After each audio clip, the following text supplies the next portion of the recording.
Mon rêve allait enfin se réaliser. Je partais pour Iquitos, une ville tout au bout du fleuve Amazone, pour tenter de retrouver les traces de mon grand-père, qui avait vécu une vingtaine d'années. La photo où on le voit posant fièrement devant un bâtiment avec son nom écrit en grand sur la façade m'avait toujours fait rêver. Elle me parlait d'aventure, de voyage au bout du monde, de jungle, d'Indiens et du fleuve Amazone. J'allais enfin découvrir les lieux où il avait vécu, respirer le même air, parcourir les mêmes rues et retrouver, s'il existe encore, le bâtiment du Baratillo. Mon grand-père était allé chercher fortune au Brésil au moment du boom du caoutchouc. La vie au Maroc à l'époque étant très difficile, de nombreux jeunes juifs marocains embarquaient de Tanger à destination de l'Amérique du Sud. Le récit d'Abraham Pinto de Tanger, qui raconte son périple sur l'Amazone où il a vécu et commercé pendant des années, m'avait fait réaliser combien l'aventure de mon grand-père a dû être extraordinaire. Il est revenu chez lui à Rabat qu'une vingtaine d'années plus tard. Sa femme, ma Pénélope de grand-mère, l'avait attendu avec son fils, mon père, qui entre-temps était devenu un homme. Dans la famille, on chuchotait qu'il aurait eu une compagne et des enfants. Ma mère me désignait, le personnage flou dans la fenêtre, comme étant celui de sa femme de là-bas. L'idée d'avoir des cousins au Pérou me plaisait bien. Aussi, quand j'ai appris qu'une famille amielle de Lima recherchait un grand-père disparu, je me suis vite mis en contact avec elle.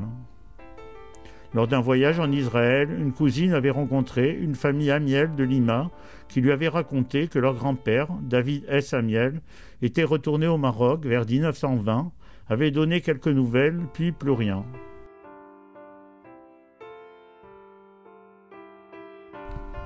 Le même nom, les mêmes prénoms, se pourrait-il qu'il s'agisse de mon grand-père?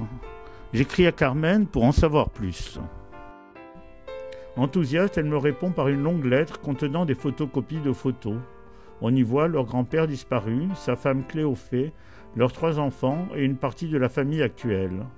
Mais c'est bien sûr la photo du grand-père qui retient mon attention. La photocopie est loin d'être nette, mais on y distingue un homme d'une quarantaine d'années en costume blanc, très élégant, avec un nœud papillon sombre, je l'imagine rouge, et une pose à la Gatsby. Le verso de ce portrait est imprimé comme une carte postale. Dans la partie réservée au texte, tracé d'une écriture en courbe élégante, figure le nom de David S. Amiel, des souhaits de bonne année, et en dessous, la mention d'une ville, Rioja, et la date du 1er janvier 1919. Cette petite carte recto-verso m'apportera plusieurs informations, dont une ne me sautera aux yeux que bien plus tard. En 1919, ce David S. Amiel péruvien vivait à Rioja. Ma photo du Baratillo, d'Iquitos, étant datée d'octobre 1912, il est fort possible qu'après cette date, mon grand-père ait déménagé à Rioja. D'ailleurs, les petites affichettes placardées sur la façade m'avaient déjà fait envisager la possibilité que la photo avait pu être prise en souvenir de son magasin, juste avant son départ. La qualité des photos dont je dispose ne permet pas vraiment d'affirmer que c'est le même homme. Comme je possède une autre photo de mon grand-père, provenant d'une pièce d'identité, je compare les 3. Mon frère Jacques, qui a vécu avec lui, ils habitaient la même maison, ne le reconnaît pas. Se pourrait-il qu'il y ait eu un autre David S. Amiel au Pérou à la même époque? Le patronyme Amiel, peuple de Dieu, étant assez répandu, ce n'est pas impossible. Arrivés à Lima, nous sommes invités à déjeuner chez Carmen et Ruben. Ils sont persuadés, depuis nos premiers échanges de courrier il y a 30 ans, qu'il s'agit du même homme. Ils me font remarquer que le haut du visage, les sourcils et les yeux sont les mêmes. Carmen me montre l'original de la photo du grand-père péruvien. Jusque-là, je n'avais eu que des photocopies. La photo est prise en studio avec un éclairage étudié. On le voit mieux, son regard est direct, il a un nez droit et des lèvres bien dessinées. Ce qui me frappe, c'est le menton avec la fossette. Mon père a la même et son fils péruvien aussi. Ruben me montre ensuite un livre de chroniques humoristiques où le nom Amiel est cité dans une liste de juifs marocains vivant à Iquitos en 1908. Là, il ne peut s'agir que de mon grand-père. Mais le livre daté de 1963 ne donne pas de source précise. Néanmoins, le nom des Amiel apparaît lié à la ville d'Iquitos. Je suis content car dans le livre de l'historien Ariel Segal sur les Juifs d'Amazonie, je n'avais pas trouvé le nom de Amiel, mais 2 listes de Juifs marocains vivant à Iquitos et qui finissaient par un etc. particulièrement frustrant pour moi.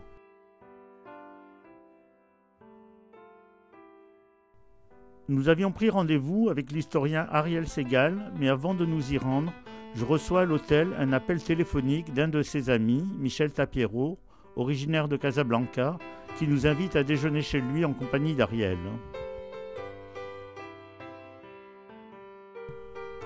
Il vient avec sa femme Piti nous chercher à l'hôtel. Il a grandement facilité mes relations avec Ariel en permettant, grâce à sa maîtrise du français et de l'espagnol, de préciser mes questions et les réponses d'Ariel. Avant de partir pour Iquitos, nous rencontrons aussi Juana et Edison. Nous sommes en contact avec eux via Facebook depuis quelques années. Edison est le petit-fils de Moïse, le 3e enfant péruvien, cousin de Ruben. Eux aussi sont persuadés que nous sommes de la même famille, mais ils pensent que c'est plutôt à Rioja que je devrais chercher. Edison m'offre un stylo et un bloc au nom de son entreprise de vente d'eau de table Aquamiel. Il me fait l'arbre généalogique de la branche péruvienne des Amiel et je le complète en rajoutant la filiation marocaine, mais avec un point d'interrogation. Il y avait bien David S. Amiel à Iquitos et un autre à Rioja, mais était-ce le même?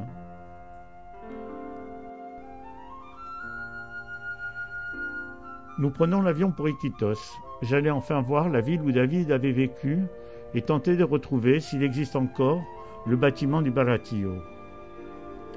Dans le livre d'Ariel Segal, j'ai appris que j'étais loin d'être le seul fasciné par Iquitos.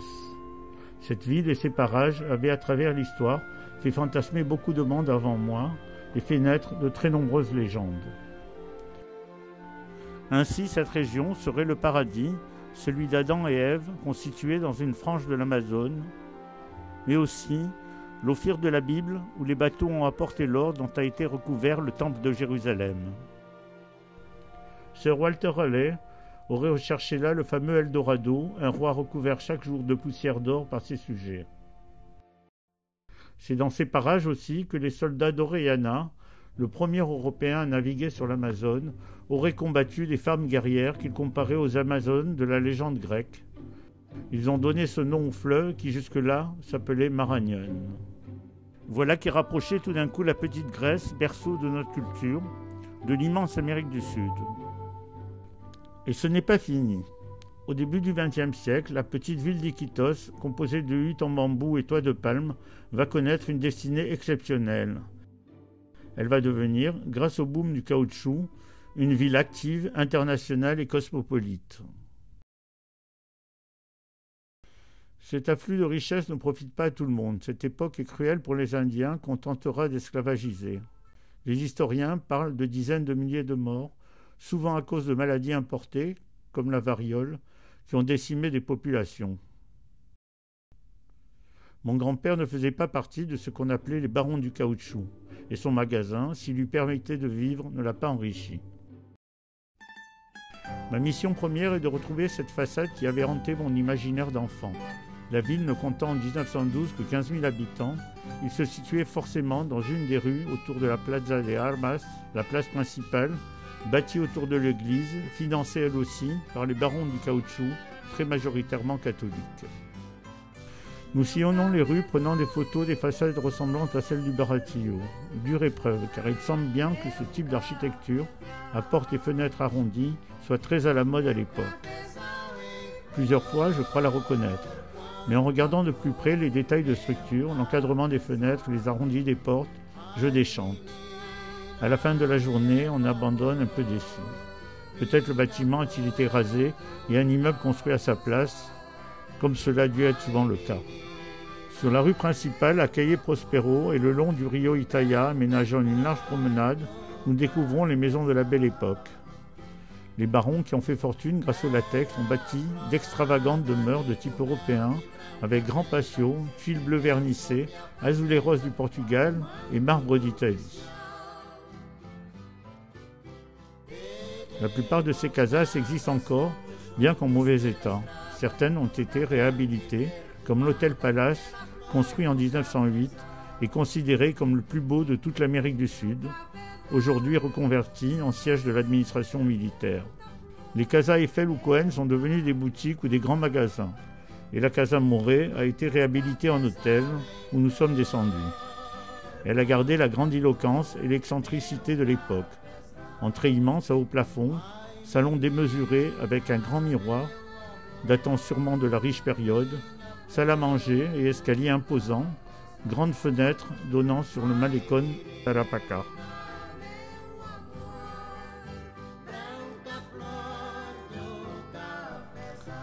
Alejandra Schindler, responsable du Centre d'études théologiques de l'Amazonie, nous reçoit très aimablement. Connaissant ma recherche, je lui avais écrit de Nice, elle m'indique des références à consulter à la Biblioteca Amazonica. Elle a aussi la gentillesse de me transférer son fichier de photos anciennes d'Iquitos. Je l'examine, espérant trouver une photo du Baratillo. Maria, son adjointe, nous accompagne à la bibliothèque. En chemin, elle nous présente Jorge Abramovich, qui s'occupe de la synagogue. Il me propose de venir pour Shabbat où il pourra me présenter à des membres de sa communauté. Maria a également la gentillesse de nous accompagner au cimetière juif que j'avais prévu de visiter.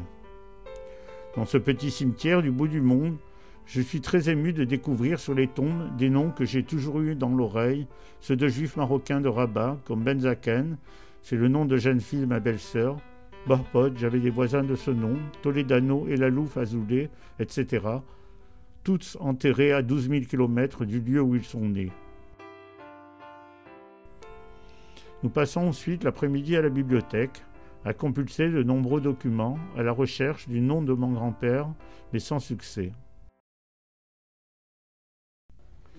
Le soir de Shabbat, je me rends à la synagogue. Celle qu'a connue mon grand-père n'existe plus, mais comme je voulais rencontrer les familles juives vivant encore à Iquitos, je m'y suis rendu. Le rituel des prières est probablement le même partout, mais je suis frappé par les mélodies. Le rite ici est de toute évidence séfarade. Les Juifs du Maroc ont plus qu'imprégné les chants de cette synagogue du bout du monde. Dans l'ancien port d'Iquitos, nous avons visité un musée des bateaux anciens aménagé dans l'Ayapua, un navire qui a connu une première vie en tant que bateau chargé du transport du caoutchouc. On y voit de très nombreuses photos de la récolte, du travail des Indiens, ainsi que des vitrines où sont exposés les bolasses de caoutchouc natifs et les outils nécessaires à la récupération du latex.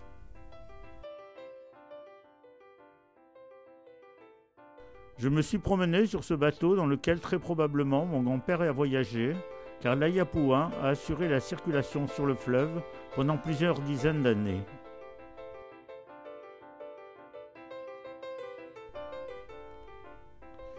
Pendant 2 jours encore, nous parcourons les rues d'Iquitos dans tous les sens et je suis très frustré de n'avoir pas trouvé le bâtiment du Baratillo. Le musée des Nativos que nous rencontrons sur le Malécon nous apprend beaucoup sur les richesses des cultures des Indiens de la Selva. Leur mode de vie semi-nomade, leur musique, leurs coutumes et la beauté des coiffes en plumes qui témoignent d'un art particulièrement original. Cette visite nous a bien préparé au séjour que nous avons prévu de faire dans la jungle, toujours sur les traces de mon grand-père. Je me suis souvent interrogé sur ce qu'il avait pu ressentir dans cet environnement étonnant.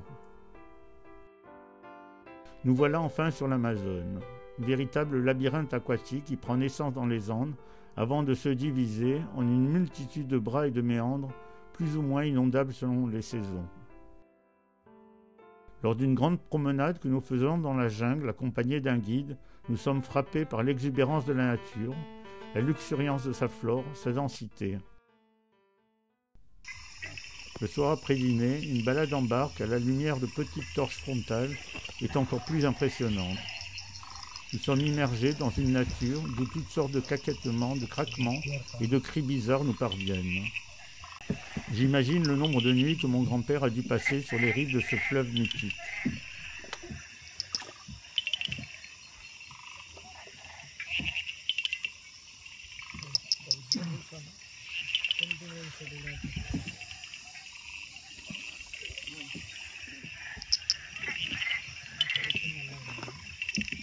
Nous allons ensuite rendre visite à une tribu de nativos qui ont choisi de vivre en gardant leur mode de vie, leur langue, leurs rites. Notre guide nous raconte que les Yaguas ont une grande tradition chamanique et fabriquent des drogues pour la transe mystique. Ils vivent surtout de la chasse qu'ils pratiquent grâce à leur longue sarbacane. Les Yaguas étant la tribu la plus proche d'Iquitos, mon grand-père a dû sûrement les côtoyer et commercer avec eux.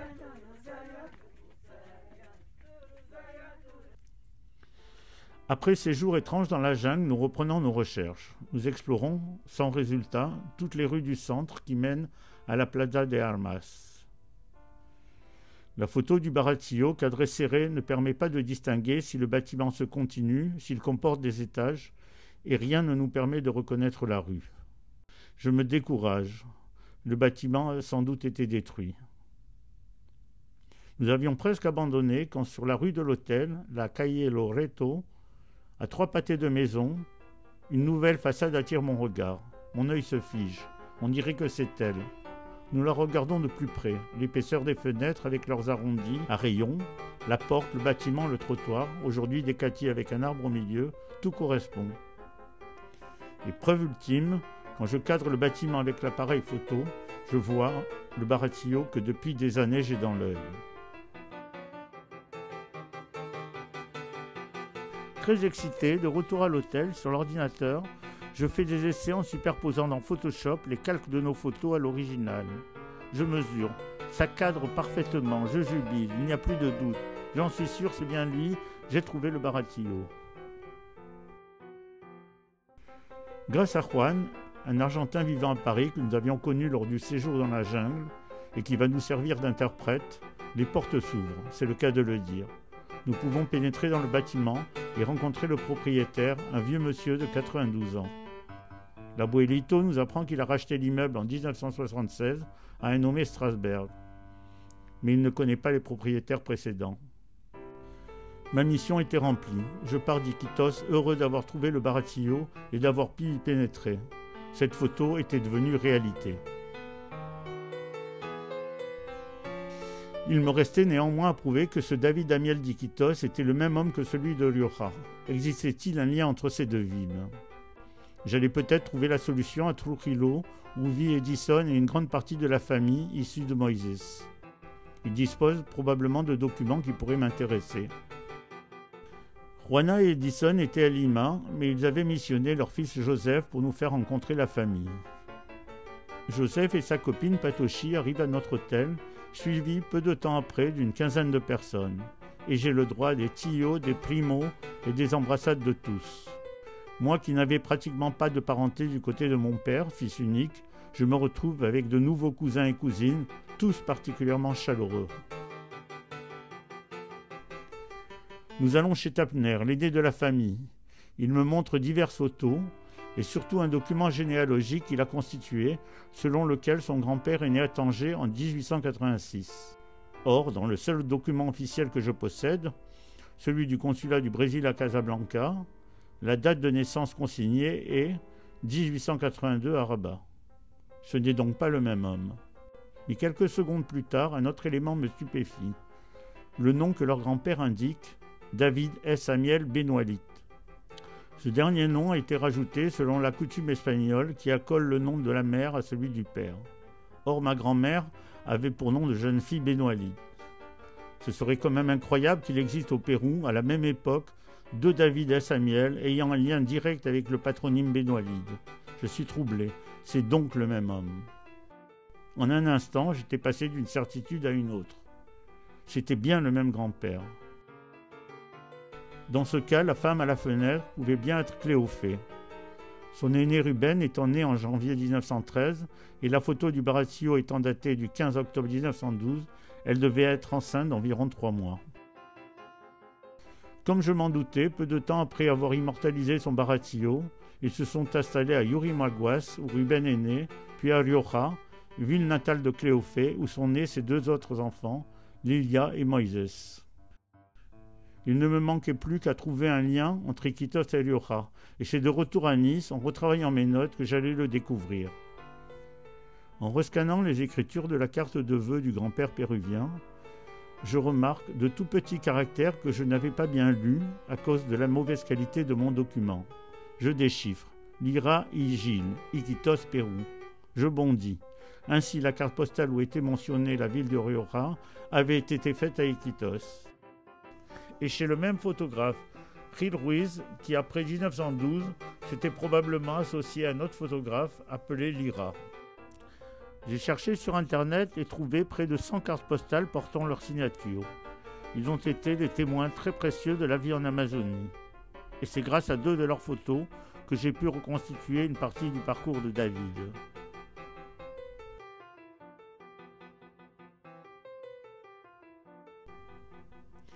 Il me reste à comprendre pourquoi 2 ans après ce portrait, il quitte sa femme péruvienne et ses 3 enfants pour se rendre dans un premier temps à Manaus en 1921, sa dernière adresse au Brésil, avant de revenir au Maroc. Désirait-il retrouver sa première femme avec laquelle il était toujours resté en contact et lui avait envoyé périodiquement de ses nouvelles et de quoi vivre. En tout cas, il est revenu auprès d'elle et n'est plus reparti. Il semble qu'il ait passé des jours tranquilles jusqu'à son décès, en 1948 à 67 ans, d'un coma diabétique.